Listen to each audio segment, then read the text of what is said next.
Selamat pagi untuk kita semua. Semoga kita dalam keadaan sehat-sehat tanpa kekurangan sesuatu apapun, dan semoga kita selalu dalam lindungannya diberi kesehatan. Pada pagi ini saya ingin menjelaskan mengenai tugas dan tanggung jawab manajemen pendidikan bab 2. Minggu kemarin saya telah membahas mengenai konsep dasar manajemen pendidikan. Kali ini mengenai tugas dan tanggung jawab manajemen pendidikan. Ini merupakan mata kuliah pengelolaan pendidikan. Dosen pengampu Bapak Dr. Muhammad Kristiawan MPD. Jadi, tugas dan tanggung jawab manajemen pendidikan. Di sini saya akan membahas 6 topik. Yang pertama, konsep dasar kepala sekolah. Baru yang kedua, syarat-syarat menjadi kepala sekolah. Baru yang ketiga, ciri-ciri kepala sekolah efektif. Baru yang keempat, tugas dan tanggung jawab kepala sekolah. Baru yang kelima, fungsi kepala sekolah sebagai manajer. Baru yang keenam, yaitu peran kepala sekolah. Konsep dasar kepala sekolah, ya.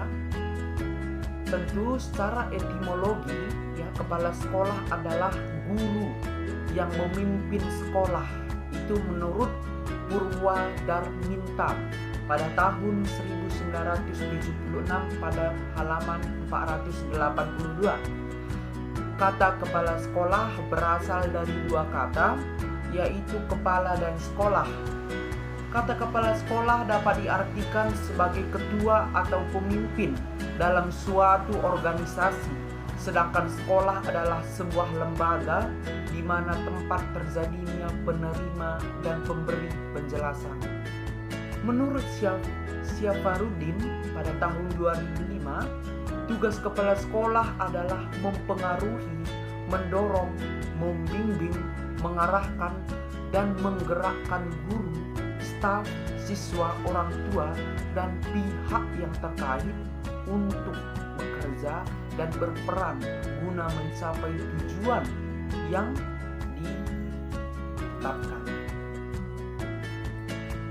Tentu sebagai pemimpin yang mempunyai pengaruh, kepala sekolah berusaha agar nasihat, saran, dan perintahnya diikuti oleh guru-guru maupun semua orang yang ada di dalam lingkungan sekolah tersebut. Dengan demikian, ia dapat mengadakan perubahan dalam cara bersikap, berpikir, dan tingkah laku yang dipimpinnya dengan kelebihan yang dimiliki, yaitu kelebihan ilmu, pengetahuan, dan pengalamannya serta keterampilannya. Hal-hal yang mempengaruhi kepemimpinan kepala sekolah menurut Depdiknas pada tahun 1999 antara lain yang pertama, kepribadian yang kuat, yakni kepribadian yang percaya diri, berani, bersemangat, murah hati, dan memiliki kepekaan sosial. Baru yang kedua, memahami tujuan pendidikan dengan baik, karena dengan pemahaman yang baik, kepala sekolah dapat menjelaskan kepada guru, staf, murid-murid, dan pihak yang terkait tentang strategi pencapaian tujuan sekolah. Baru yang ketiga, memiliki pengetahuan yang luas tentang bidang tugasnya maupun bidang lain yang terkait. Baru yang keempat, memiliki keterampilan yang profesional, yaitu keterampilan yang terkait dengan tugasnya sebagai kepala sekolah. Baru, syarat-syarat menjadi kepala sekolah. Tentu untuk menjadi kepala sekolah membutuhkan syarat-syarat. Berdasarkan surat keputusan Menteri Pendidikan Nasional nomor 13 tahun 2007, syarat-syarat menjadi kepala sekolah adalah yang pertama, kualifikasi umum kepala sekolah atau madrasah, memiliki kualifikasi akademik sarjana S1 atau diploma 4 atau D4, kependidikan atau non-kependidikan pada perguruan tinggi yang terakreditasi. Baru yang kedua, pada waktu diangkat menjadi kepala sekolah berusia setinggi-tingginya 56 tahun. Baru memiliki pengalaman mengajar sekurang-kurangnya 5 tahun menurut jenjang sekolah masing-masing, kecuali di taman kanak-kanak yang memiliki pengalaman mengajar sekurang-kurangnya 3 tahun. Baru memiliki pangkat serendah-rendahnya 3C, golongan 3C bagi pegawai negeri sipil atau PNS, dan bagi non-PNS disertakan dengan kepangkatan yang dikeluarkan oleh yayasan atau lembaga yang bersangkutan. Ya. Itu adalah berdasarkan surat keputusan Menteri Pendidikan Nasional nomor 13 tahun 2007. Selanjutnya yang kedua, kualifikasi khusus. Tadi kualifikasi umum kepala sekolah atau madrasah. Baru yang kedua sekarang adalah kualifikasi khusus kepala sekolah atau madrasah. Kepala taman kanak-kanak ya atau TK itu minimal berstatus sebagai guru TK atau RA, memiliki sertifikat sebagai guru TK dan memiliki sertifikat kepala TK yang dikeluarkan oleh lembaga yang ditetapkan oleh pemerintah. Baru kepala sekolah dasar, kepala sekolah SD atau MI berstatus sebagai guru, memiliki sertifikat sebagai guru SD atau MI, memiliki sertifikat kepala SD atau MI ya, yang dikeluarkan oleh lembaga yang ditetapkan oleh pemerintah. Baru syarat-syarat menjadi kepala sekolah pada jenjang SMP atau MTS, berstatus sebagai guru SMP atau MTS, berstatus sebagai guru SMP atau MTS, memiliki sertifikat kepala SMP atau MTS yang dikeluarkan oleh lembaga yang ditetapkan oleh pemerintah. Baru kepala sekolah SMA, berstatus sebagai guru SMA, berstatus sebagai guru SMA atau MA, memiliki sertifikat kepala sekolah yang dikeluarkan oleh lembaga yang ditetapkan pemerintah. Baru kepala sekolah kejuruan atau SMK atau MAK, berstatus sebagai guru SMAK atau MAK, berstatus sebagai guru SMK atau MAK, memiliki sertifikat kepala sekolah SMK atau MAK yang dikeluarkan oleh lembaga yang ditetapkan oleh pemerintah. Baru, bagaimanakah ciri-ciri kepala sekolah yang efektif? Tentu, kepala sekolah juga harus menjadi kepala sekolah yang efektif. Baru bagaimana ciri-cirinya? Menurut Sergiovanni dan kawan-kawannya pada tahun 1984 mengidentifikasi 5 ciri kepala sekolah yang mengagumkan. Yang pertama, memiliki pemahaman yang luas terhadap sekolah yang dipimpinnya, terutama mengenai keteraturan sekolah, kesesuaian institusional, dan perubahan-perubahan yang terjadi. Jadi harus memahami kondisi-kondisi yang ada mengenai sekolah. Yang kedua, sulit mengatakan tidak ya untuk membantu para siswa dan guru agar tumbuh dan berkembang. Baru yang ketiga, memiliki kemampuan mendengarkan. Jadi di sini maksudnya mendengarkan segala keluhan baik dari guru maupun siswa, bagaimana agar sekolah tersebut berkembang, tentu mendengarkan masukan-masukan atau keluhan-keluhan ataupun saran. Baru yang keempat, senang bekerja sama dengan orang lain sehingga orang lain tersebut dapat berhasil. Jadi di sini bagaimana kepala sekolah itu dapat menjalin hubungan kerjasama yang baik dengan orang lain. Baru toleran terhadap situasi ambiguitas dan memahami bahwa budaya sekolah terus berkembang sepanjang waktu.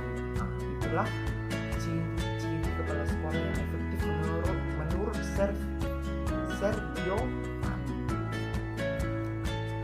Baru ciri-ciri kepala sekolah yang efektif menurut Kusnudinlo pada tahun 2010. Yang pertama, memiliki visi yang kuat tentang masa depan sekolah dan ia mendorong semua staf untuk mewujudkan visi tersebut. Baru yang kedua, memiliki harapan tinggi terhadap prestasi siswa dan kinerja staf. Baru yang ketiga, tekun mengamati para guru di kelas dan memberikan umpan balik yang positif dan konstruktif dalam rangka memecahkan masalah dan memperbaiki pembelajaran. Baru yang keempat, mendorong pemanfaatan waktu secara efisien dan merancang langkah-langkah untuk meminimalisir kekacauan. Baru yang kelima, mampu memanfaatkan sumber-sumber material dan personil secara kreatif. Baru yang keenam, memantau prestasi siswa secara individual dan kolektif serta memanfaatkan sumber informasi untuk mengarahkan perencanaan instruksional Baru setelah kita membahas mengenai ciri-ciri kepala sekolah yang efektif, baru kita harus mengetahui tugas dan tanggung jawab kepala sekolah itu apa saja. Menurut Dirawat pada tahun 1986, tugas dan tanggung jawab kepala sekolah dapat digolongkan pada dua bidang. Yang pertama, kepala sekolah dalam bidang administratif. Yang pertama, pengelolaan pengajaran. Itu dalam bidang administratif, pengelolaan pengajaran. Di sini maksudnya dasar kegiatan dalam melaksanakan tugas pokok. Kegiatan berhubungan dengan pengelolaan seperti menyusun jadwal pelajaran, mengatur kegiatan penilaian, melakukan norma-norma kenaikan kelas dan lain sebagainya. Itulah yang menyangkut mengenai pengelolaan pengajaran. Baru yang kedua atau B, pengelolaan kepegawaian. Di sini maksudnya menyelenggarakan urusan-urusan yang berhubungan dengan penyeleksian, pengangkatan, kenaikan pangkat, cuti perpindahan dan pemberhentian anggota staf sekolah. Baru yang C, pengelolaan kemuridan. Di sini maksudnya dalam bidang ini yang nampak adalah perencanaan dan penyelenggaraan murid baru, pembagian murid atas tingkat-tingkat kelas atau kelompok, perpindahan dan keluarnya masuknya murid. Jadi di sini menyangkut mengenai kemuritan. Baru yang keempat yaitu pengelolaan gedung dan halaman. Di sini menyangkut mengenai usaha-usaha dan pengadaan atau inventaris, pengaturan pemakaian, pemeliharaan rehabilitas, perlengkapan dan alat-alat material sekolah, keindahan dan kebersihan umum. Jadi di sini mengenai gedung dan halaman sekolah. Baru yang kelima yaitu pengelolaan keuangan. Tentu di sini menyangkut masalah-masalah urusan gaji guru dan staf sekolah, urusan-urusan penyelenggaraan otoritas sekolah, dan urusan uang sekolah dan alat-alat murid. Tentu sarana dan prasarana keuangan yang menyangkut sarana dan prasarana yang ada di sekolah. Baru yang keenam yaitu pengelolaan hubungan sekolah dan masyarakat. Tentu di sini menyangkut memperoleh simpati dan bantuan dari masyarakat, termasuk orang tua, murid, dan untuk dapat menciptakan kerjasama antar sekolah dan lembaga sosial. Bagaimana kepala sekolah itu dapat menjalin hubungan antara sekolah dengan masyarakat atau lingkungan sekitar sekolah. Baru yang pertama tadi adalah tugas kepala sekolah dalam bidang administratif. Baru bagaimanakah tugas kepala sekolah? Tugas kepala sekolah dalam bidang supervisi. Yang pertama, membimbing guru agar dapat memahami secara jelas tujuan pendidikan pengajaran yang hendak dicapai. Baru yang kedua, membimbing guru agar mereka dapat memahami lebih jelas tentang persoalan-persoalan dan kebutuhan murid. Baru yang ketiga atau C, menyeleksi dan memberikan tugas-tugas yang paling cocok dari setiap guru sesuai dengan minat memberikan penilaian terhadap prestasi kerja sekolah berdasarkan standar-standar sejauh mana tujuan sekolah yang dicapai. Jadi di sini kepala sekolah itu sangat berperan aktif dalam membimbing guru, ya, agar mereka dapat memahami secara jelas tujuan pendidikan pengajaran.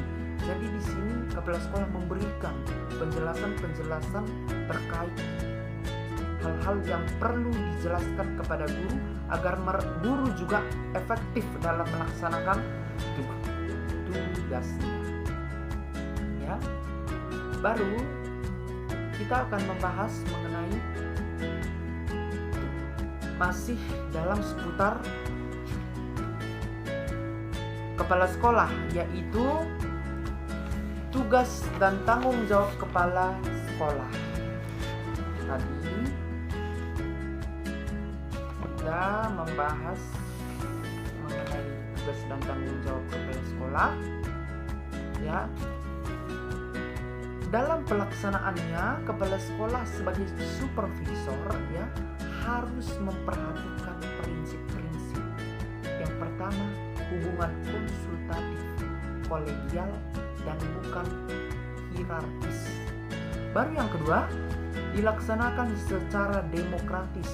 Tentu, setiap kepala sekolah dalam mengarahkan atau melaksanakan sesuatu itu harus secara demokratis.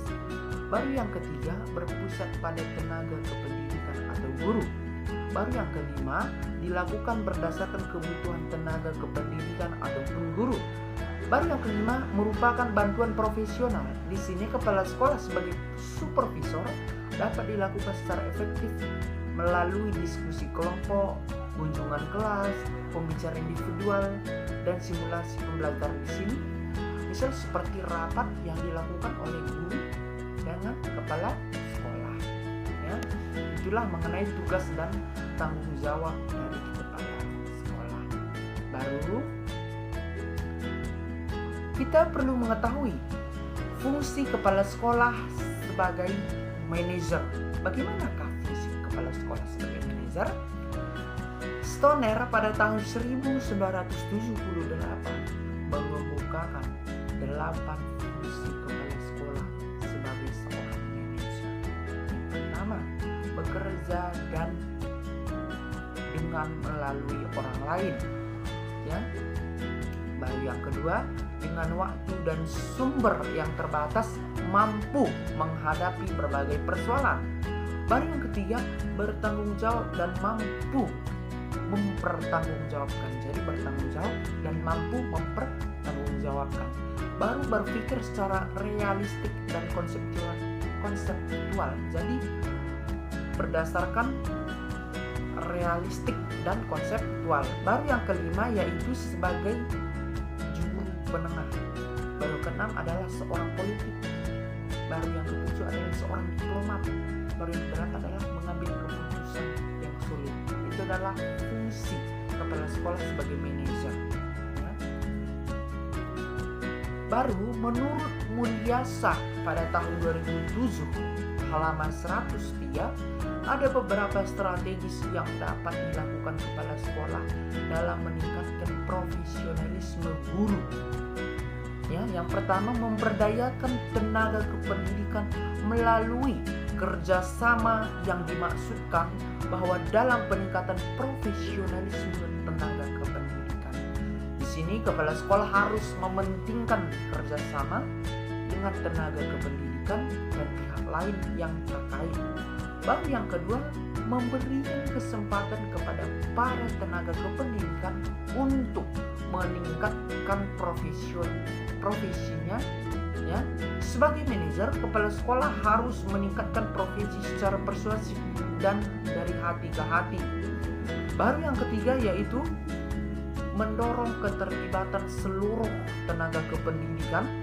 Dimaksudkan bahwa kepala sekolah harus berusaha untuk mendorong keterlibatan semua tenaga kependidikan dalam setiap kegiatan di sekolah atau partisipatif.